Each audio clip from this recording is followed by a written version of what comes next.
Viral pedangdut datang ke pernikahan dan naik pelaminan demi tagih hutang. Awalnya, video pedangdut tagih utang di pernikahan temannya itu viral di media sosial. Pedangdut bernama Ayu Wes itu mengaku datang bersama 3 temannya.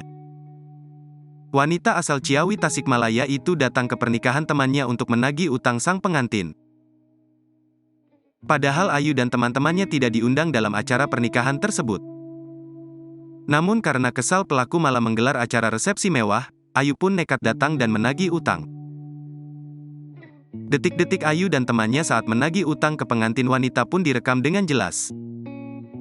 Terlihat pengantin wanita itu awalnya sumringah saat melihat teman-temannya datang.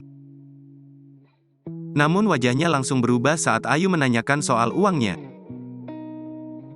Bahkan pengantin pria pun tampaknya kaget dengan kedatangan Ayu yang hendak menagih utang tersebut.